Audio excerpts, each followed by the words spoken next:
And I tried hard to be proud of my service, but all I could feel was shame.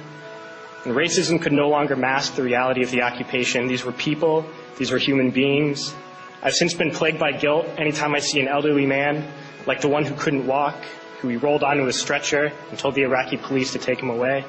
I feel guilt anytime I see a mother with her children, like the one who cried hysterically and screamed that we are worse than Saddam as we forced her from her home.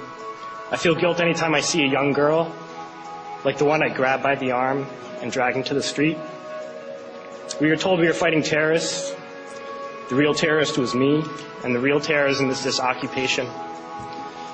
Racism within the military has long been an important tool to justify the destruction and occupation of another country. It has long been used to justify the killing, subjugation, and torture of another people. Racism is a vital weapon employed by this government. It is a more important weapon than a rifle, a tank, a bomber, or a battleship. It is more destructive than an artillery shell, or a bunker buster, or a Tomahawk missile. While all those weapons are created and owned by this government, they are harmless without people willing to use them. Those who send us to war do not have to pull a trigger or lob a mortar round. They do not have to fight the war, they merely have to sell the war.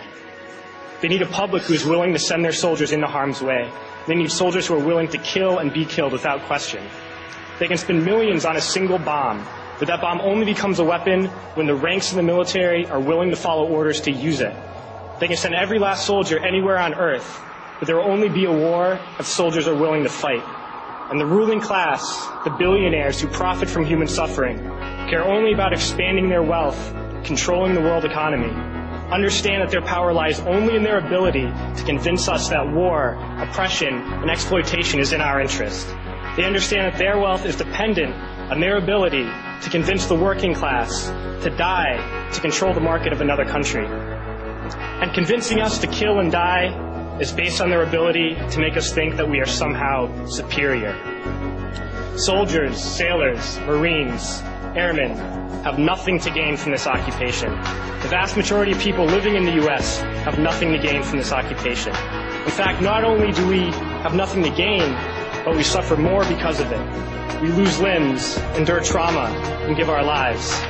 Our families have to watch flag-draped coffins lowered into the earth. Millions in this country without health care, jobs, or access to education must watch this government squander over $450 million a day on this occupation.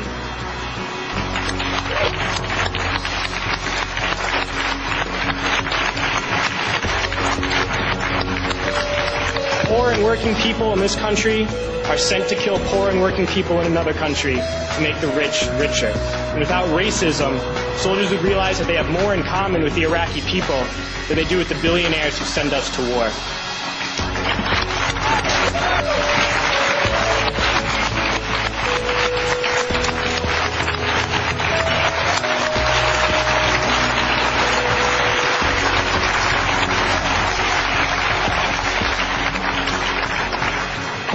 I threw families onto the street in Iraq, only to come home and find families thrown onto the street in this country, in this tragic and unnecessary foreclosure crisis. We need to wake up and realize that our real enemies are not in some distant land. They're not people whose names we don't know and cultures we don't understand. The enemy is people we know very well and people we can identify. The enemy is a system that wages war when it's profitable. The enemy is the CEOs who lay us off from our jobs when it's profitable. It's the insurance companies who deny us health care when it's profitable. It's the banks who take away our homes when it's profitable.